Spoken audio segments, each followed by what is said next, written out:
नमस्कार, स्वागत आहे तुमचे आमच्या चॅनेलमध्ये। आवाज महामुंबईचा, शोध बातमीचा, कौल मनाचा। चला तर मग आमचे चॅनेल शेअर करा, लाईक करा आणि सबस्क्राईब करा। धन्यवाद।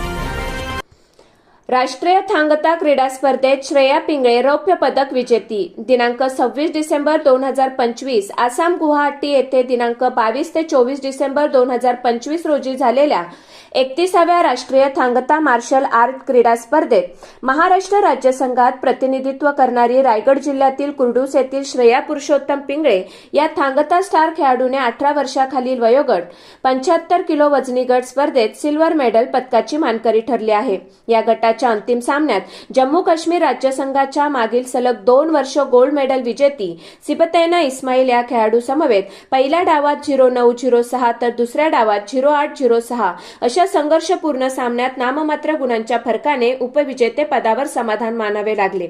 या गटातील स्पर्धेत जम्मू काश्मीर राज्य संघाच्या सिबतैना इस्माईल या खेळाडूस सुवर्ण पदक, महाराष्ट्र संघाच्या श्रेया पिंगळे ही सिल्वर मेडल तर केरळ राज्यातील सान्वी एम या खेळाडूस ब्रॉन्झ पदकाने प्रमुख मान्यवर यांच्या शुभ हस्ते विजेते खेळाडू सन्मानित झाले। या राष्ट्रीय स्पर्धेत देशातील विविध राज्यातील थांगता मार्शल आर्ट ज्युनियर गटातील आपापल्या राज्यातील अंतिम विजय खेळाडू सहभागी झाले होते।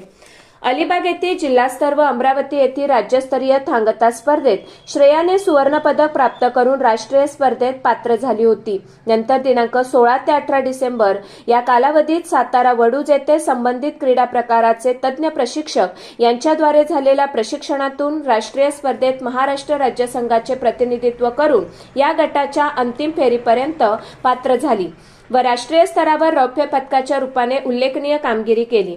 PNP होली चाइल्ड स्कूलची इयत्ता 8वीच्या वर्गात शिकणारी श्रेया पिंगळे या खेळाडूस बालवयातच क्रीडा क्षेत्राची आवड, तिचे वडील अनेक जिल्हा व राज्य क्रीडा पुरस्काराने सन्मानित क्रीडा मार्गदर्शक श्री पुरुषोत्तम पिंगळे व मातोश्री विभागीय स्पोर्ट्सच्या कार्यवाह सौ विद्या पिंगळे यांचे प्रोत्साहन तर जिल्हा कराटे व थांगता मार्शल आर्ट असोसिएशनचे अध्यक्ष संतोष कवळे सर, राष्ट्रीय खेळाडू अदिती चव्हाण, तन्मयी पाटील यांचे प्रशिक्षण सार्थकी ठरले। विविध क्रीडा संस्था, शैक्षणिक संस्थांचे पदाधिकारी, क्रीडा हितचिंतक, ग्रामस्थ यांच्याकडून श्रेयाचे अभिनंदन होत आहे।